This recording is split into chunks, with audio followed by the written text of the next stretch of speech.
dikehendaki oleh partai ini. Partai ini menginginkan transparansi yang seutuhnya. Sekali lagi saya katakan, transparansi yang seutuhnya.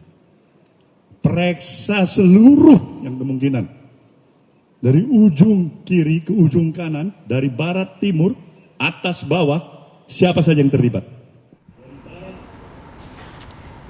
Periksa seutuhnya, 2 kali loh disebut loh. Periksa seutuhnya, dari periksa ujung seutuhnya. Timur ke barat, selatan ke utara. Oke. Semua yang terlibat. Nah, langsung saja ini sudah hadir di studio, sudah ada Muhammad Riyandika, analis politik Universitas Bakri. Assalamualaikum, selamat pagi. Waalaikumsalam Mbak Maria, Mas Fadil. Ini juga sudah terhubung melalui sambungan Zoom, ini ada Prof. Karim Suryadi, Guru Besar Komunikasi Politik Universitas Pendidikan Indonesia. Assalamualaikum, Prof. Karim. Prof. Karim. Waalaikumsalam, selamat pagi.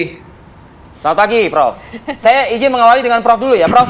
Prof, ada kalau itu salah satu poin yang tadi kami cuplik untuk pemirsa pagi ini dari total 9 poin ya yang memang dalam catatan awak media dalam konferensi pers yang disampaikan secara langsung oleh Ketua Umum Partai Nasdem Surya Paloh. Catatan Anda, komentar Anda. Ya, menurut saya 9 poin itu adalah rangkuman dari apa yang dipertanyakan publik, terutama soal komitmen partai politik dalam perang melawan korupsi.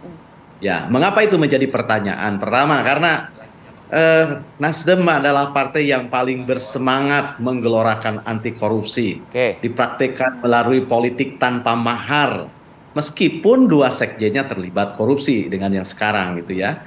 Nah, tetapi menurut saya poin penting sebenarnya adalah apa yang dilakukan oleh Surya Paloh dengan menantang Kejaksaan Agung untuk melacak aliran dana dan memeriksa, mengaudit Nasdem dan lain-lain. Itu di sisi lain menunjukkan komitmen anti korupsi sekaligus juga kepercayaan diri. Meskipun itu bisa menjadi tanda tanya gitu ya, karena kasus ini kan belum berakhir sampai di sini. Larinya kemana, ke kiri, ke kanan, ke atas, ke bawah kita tidak tahu. Dan karena itu maka menurut saya, meskipun Surya Paloh di awal sudah menyadari bahwa ini akan berdampak pada performa kepercayaan publik terhadap Nasdem, termasuk pencapresan Anies, tapi belum bisa dikalkulasi hari ini, itu yang pertama. Tetapi yang kedua, dari apa yang dikatakan oleh Surya Paloh, dari narasi yang dibangun, gaya bicara yang disampaikan, kemudian gestur dalam menyampaikannya, kok saya jadi teringat lirik lagunya Coldplay. Yang mana tuh? Yang mana tuh, Bro?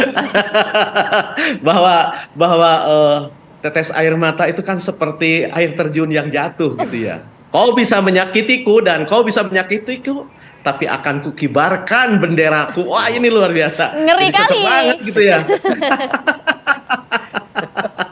Cocok banget syair ini. Bait ini cocok banget. Jadi artinya, nah itu yang pertama. Yang kedua, saya menggarisbawahi sebenarnya, apakah publik akan mempertanyakan komitmen Surya Paloh, partai ini tidak memadai dan harus dibubarkan ketika terlibat korupsi. Itu yang pertama gitu ya.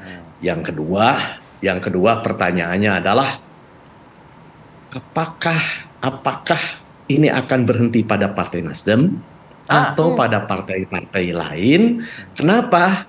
Karena kita tahu, semua orang tahu, habitat korupsi ini terjadi dan ada pada partai-partai lain. Dalam pemerintahan Joko Widodo saja misalnya, ada 5 menteri yang sudah terlibat korupsi dan itu dari partai yang berbeda.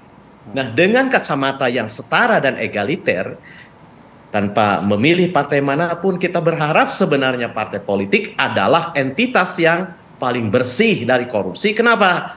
Karena tindakannya mengatasnamakan warga, mengatasnamakan masyarakat.